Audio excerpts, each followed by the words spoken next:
financial markets, cryptocurrency, gold and silver, world news. Fair to say you simply flooded the system with money. Yes, we did. That's another way to think about it. We did. Where does it come from? Do you just print it? We print it digitally, and we do that by buying treasury bills. That actually increases the money supply. Financial turmoil explained. Good morning, ladies and gentlemen, and welcome to the show on this Tuesday, the 24th of May, 2022. Thank you for tuning in. I'm glad to have you guys here. I want to make something abundantly clear. There's actually two separate economies. There's the Main Street economy, which is the economy that all of you are familiar with, you work with on a daily basis, like when you go to the grocery store, and there's foods, and there's businesses, and there's Walmarts, and all these different things. This is a Main Street economy. And then there's the Wall Street economy, which is big money, capital markets, the Dow Jones Industrials, the S&P 500, the Russell, the NASDAQ, and so on. This is the Wall Street economy. Well, different things, products and different things like that and everything. Some of them run in the Main Street economy. Like, take, for instance, a can of beans. The price is inflating on a can of beans right now. We got massive inflation like we haven't seen since the 1970s. But now on things like silver, which is connected to the Wall Street economy and is not priced fairly, but actually priced through a mechanism of derivatives contracts, which is connected to the Wall Street economy. We have a Wall Street economy now that is actually moved into deflation. It's deflating. But at the same time, the Main Street economy, where you got food prices and things like that, are inflating rather rapidly still. The Wall Street economy will translate into the mainstream economy at a certain point when it gets bad enough. Consumer spending will drop off a cliff. So what I wanted to make abundantly clear to you guys is when I talk about a deflationary spike event, right now that deflationary spike event is only occurring in the Wall Street economy, not in the Main Street economy. You guys are still seeing the effects of profoundly high inflation, so it's inflating still. The Main Street economy is inflating still. So I wanted to make that abundantly clear to you guys, but it will translate. Heaven help us all by the time it translates and the inflation disappears in the Main Street economy. As by that time, I mean the markets would just be in turmoil in the amount that they would drop.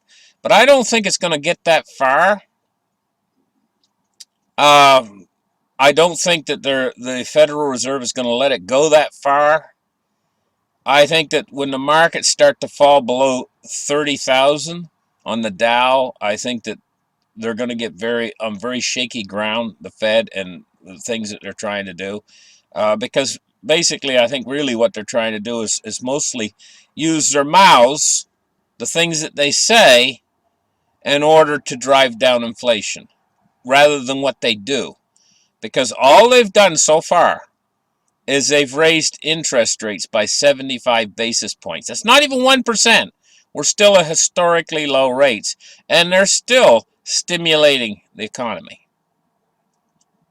So it's mostly all talk. But when they start to actually take action, when they start to try to reduce their balance sheet, which they're going to start in a matter of days, quantitative tightening, we cannot see these markets recover on the Wall Street economy until they stop these policies that I consider to be policy errors. I said before they started all this, I said they should just stay the course. It'll take longer for the hyperinflation to get here if they stay the course. Just basically keep pumping the money out there, and they had a economy that was functioning. But no, they got to try to fix it. And like everything the government does, when they try to fix something, they break it. They really break it. And that's what they're doing right now. And so what we're headed toward the Wall Street economy continuing to turn over, and destruction of capital out there, destruction of liquidity within the system. A tremendous amount of money is being, basically, it wasn't really gained, but it's seemingly lost. It's fugazi. It's basically debt. It's a leveraging of debt. And it's basically can disappear just as fast. You know the old saying, easy come, easy go. Anyway, let's get in there and open up the charts right here. Take a look at what's going on. The silver price today is up 21 cents at 21.98. We're looking at cryptocurrency today at 22,224. Oh, we forgot gold. Oh, you can't forget gold. 18.59 today. It's up $5.90. Now I'm going to tell you guys what. Gold and silver are actually doing remarkably well, considering the headwinds we're running into right now with this deflation on the side of the Wall Street economy. Because it's basically going to hit everything across the board in the Wall Street economy is going to take a hit. And gold and silver haven't taken that much of a hit yet. You know, I mean, cryptocurrency is taking a rather large hit. We take a look at cryptos today. You know, we're looking at Bitcoin price 29,224. It's just clinging. It's just clinging. But as the Wall Street economy continues to deflate, it's going to put more downward pressure on these cryptos. It's going to put, well, I'm not going to say it's going to put downward pressure on gold and silver. Gold and silver are your premier safe haven asset. And you know, if a lot of fear enters in, we could get this fear trade, which could hold the price of gold and silver up better than most things. In other words, a lot of people are running into the dollar. We've seen a lot of dollar strength, you know. That, in my opinion, that's a big mistake. Yes, the dollar might be very strong for a short period of time as Wall Street economy deflates. But when it starts to translate into the Main Street economy, and it will, it's already causing disinflation. The over 8% CPI, which was probably really about 16%, it's probably double what they're saying it is, has probably come down just a little bit already in the Main Street economy. It's probably actually, I'm just going to guess, probably around 7 or 6 or something like that. It's come down to by their metrics. So double that would be about 12, you know. And this is already the effect of the deflation that's in the Wall Street economy translating into the Main Street economy. It will translate over, and at first it'll cause disinflation within the Main Street economy. In other words, a lessening of the inflation we already see. When it really gets bad and we start to move into a depression rather than a recession, we're in a recession right now, but when it starts to translate into a depression, which is coming down the pike, then we can see the deflation start to transfer its way over into the Main Street economy. Just basically, people don't have the money anymore to buy anything. This is basically what it amounts to, because an awful lot of the money out there, well, in fact, all of it, all the money out there is actually a product of debt. And basically, it springs into existence when people take out a loan. You use your credit card. Say you want to make $1,000 purchase on your credit card. That money springs into existence. Pop, from nowhere. Right? But when you pay that money back, the money disappears. When people pay off loans, the money disappears. And the thing about it is the system is all credit. This is a credit-based system. It's all, the entirety of it, with the exception of gold and silver, which is the fundamental behind the entire world's monetary system. It's the only fundamental. It's the only thing that has no counterparty risk and is real money. All the rest is just credit. The whole thing's credit. All the dollars are all credit. And, to the real core of this problem, you have to understand how this credit is created in the first place. It's created and it becomes a debt. When they create what you call money, they only create the loan itself. Like if say they're going to borrow $1 billion, right? They create the billion, but they don't create the interest to pay that's going to be accrued on that $1 billion. Is not created. So the outstanding debt is always larger than the amount of credit floating around in the system. And so if you start to try to pay the debt off, all of the credit in the system disappears, or what you call money. It's just poof, gone. In other words, that accruing interest, as time passes, it becomes larger and larger mountain, bigger than the actual currency in existence.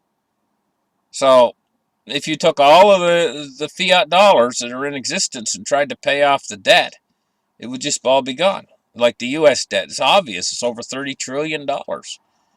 I think if you were to take all of what you call money out there, all the cash out there in the entire system of the United States of America, you might have 1 trillion or something. Take everybody's cash. You may have $1 trillion. Use it to try to pay off the $30 trillion U.S. debt, and you still got $29 trillion to pay, and all the liquidity's gone. Everything's gone. All the dollars are gone. Who has any money then? See, this is my point. And this type of a system has to keep expanding. It's like a shark. A shark has to keep swimming to keep water flowing past his gills, or he will.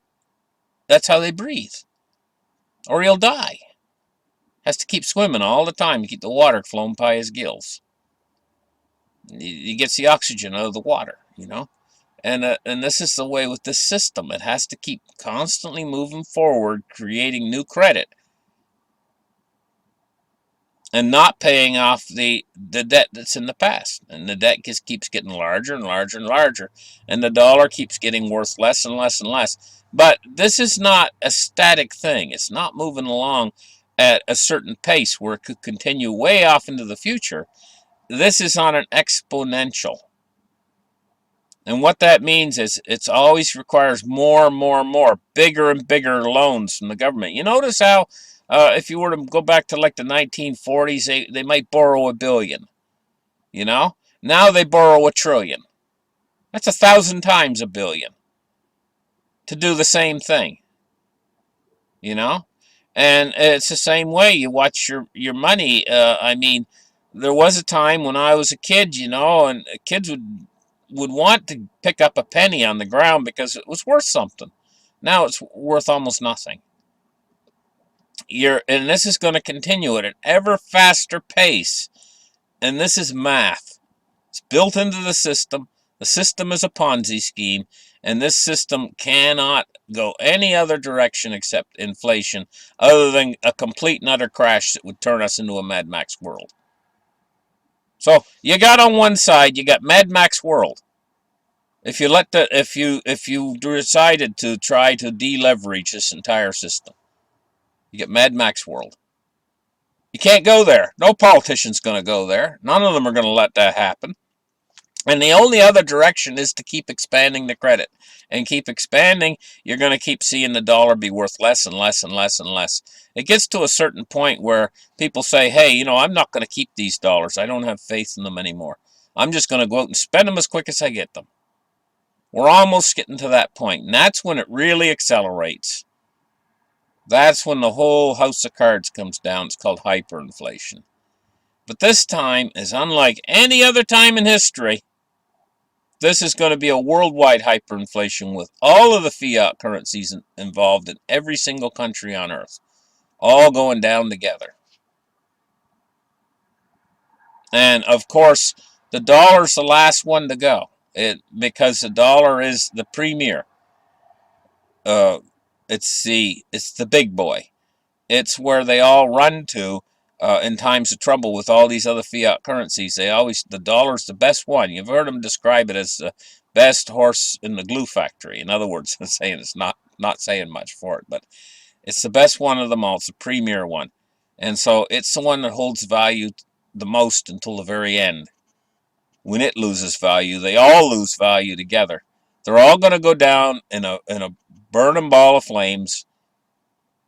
And when that day happens, there's only 3 doors out: cryptos, gold, and silver. Now, the gold and silver have a limitation. They're limited by their physical supply, which is constrained. It means when they go after the gold and silver, because that's the premier safe haven asset, when they finally go after it because they don't have any faith in the fiat currencies anymore, the gold and silver are going to disappear so fast, you're not going to be able to get any physical gold and silver. And the price is going to be shooting to the moon. Everybody's going to want it because it's the fundamental behind the whole world's financial system. So you're just not going to be able to obtain it. So what do? Maybe you got all this fiat. Maybe you got $1 billion. Right? You want some gold and silver, but you can't buy it. What do? There's gonna be a lot of that going on at a certain point when the gold and silver's gone, and they're gonna run into the cryptos. I see an awful lot of people in the gold and silver space. They know gold and silver is going to go to the moon at a certain point, but they hate cryptos. A lot of people within the gold and silver space hate cryptos because they see cryptos as a competitor, and they really don't like cryptos. But the thing about it is what they don't realize is just how much credit has been created within this system and is sitting on the sidelines. Just in the United States alone, there's $20 trillion of credit being held in the banking system in people's accounts. $20 trillion. Let that number sink in for a minute. I mean, at a certain point, that's going to be becoming worthless rapidly. They're all going to want to get out of that. They're going to want something that's not losing its value. I mean, if you get an inflation rate of 100% per day, and that can happen, that means your money's only worth half as much the next day. In other words, $1 would be only worth 50 cents tomorrow. When you get in that kind of a situation, and you got people holding trillions of dollars in the sidelines, and they want to get into something that's not going to lose value, they'll buy anything.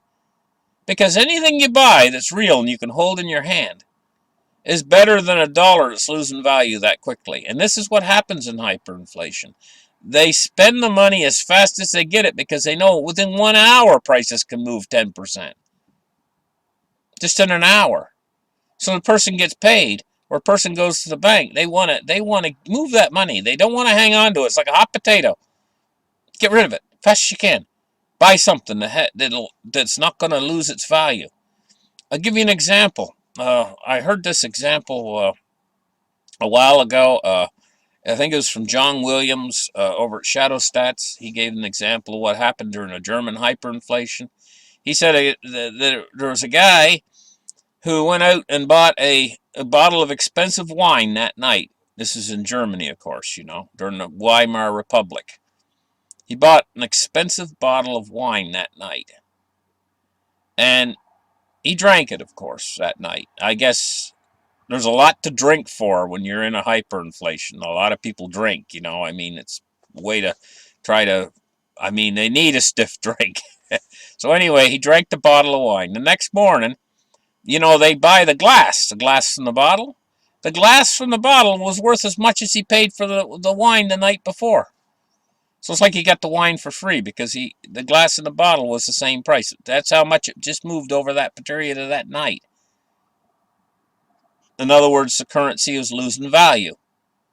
And that can happen to the United States dollar. It can go down that quick. So all those people out there sitting on the sidelines and get money in the bank, at a certain point, they're going to panic. And they're going to want to get out of that money they got in the bank, stored away. In other words, take the money out and get something, anything that they can buy. Of course, the first thing that's going to go through their minds, gold and silver. But you can't get any. Cryptos. That's the only other financial thing that you can buy. Of course, you can buy things like farmland or stuff. But what if real estate's not going up? What with like not going up, I mean, as in the sense it's not going up like gold and silver and cryptos and things like that. Of course, they're going to go for the gold. In other words, they're going to go for the thing that's going to be going up best. Everybody's going to want it. And, you know, when we're talking about all that liquidity pouring in, it's amazing how high they can drive the price. You name a price for gold and silver. And this is why you've heard on YouTube so long these people setting prices for gold and silver into the future, saying gold $5,000 an ounce, gold $20,000 an ounce, gold $100,000. They don't know where to put a price on it because we're heading into a hyperinflation. Because they're not going to let this system collapse, fully collapse, or fully get rid of all of the malinvestment. It would just take it right down flat to the floor and destroy the system. They can't let that happen. And the only other direction to move in is to keep inflating. Inflate or die at this point for the central banks. And yes, okay, I do understand. I understand right now that the central banks out there are like a very fat person. You ever seen a really fat person, really chubby or whatever, you know, and they say, I'm going to go on a diet. I'm never going to eat again. That's what the Fed's doing right now. How long do you think that's going to last? Oh, a day goes by, and their stomach says like, oh my gosh, what are they doing? There's no food. And they're hungry all day long, and then maybe they'll fast for a day or 2 days, you know. And it can have a profound effect upon their body and their system. They might pass out. They might faint because they're not eating nothing. And because they want to get that weight off, right? That's what the Fed's like right now. We got to fight inflation. That's like the fat person saying, I got to fight this fat and get rid of this fat. I'm never going to eat again. That's what the Fed's like. We're never going to stimulate again. We're going to cut and do this and do this and do this. That's what it reminds me of, you know.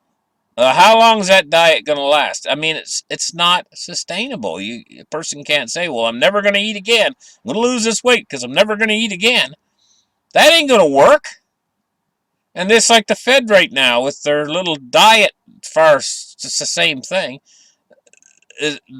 We know this ain't going to work because it's going to start to crash the system. And as it crashes the system, it's going to hit a certain point where pressure is going to come upon them, massive pressure, to turn this thing around. And then what are they going to do? Then they're going to have to dump a whole bunch more money in to try to straighten out the mess that they created. And we're going to be right back where we started again with the inflation roaring up hot. It's because it's math.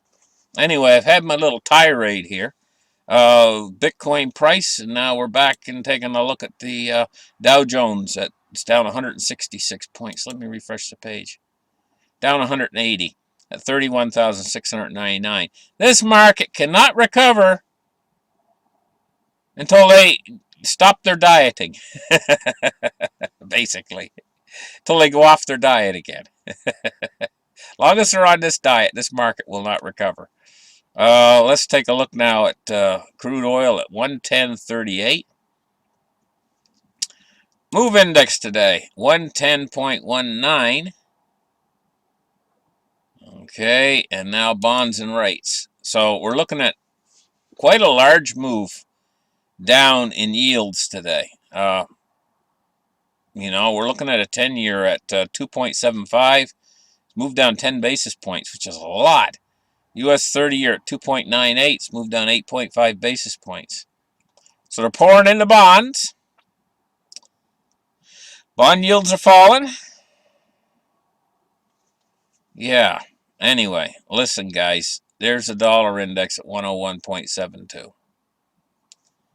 So, anyway, what I want to tell you guys is for you guys that are into gold and silver and cryptos and stuff, I know this is rough. This is rough because the Fed's on a diet, basically. The Fed's, I'm never going to eat again.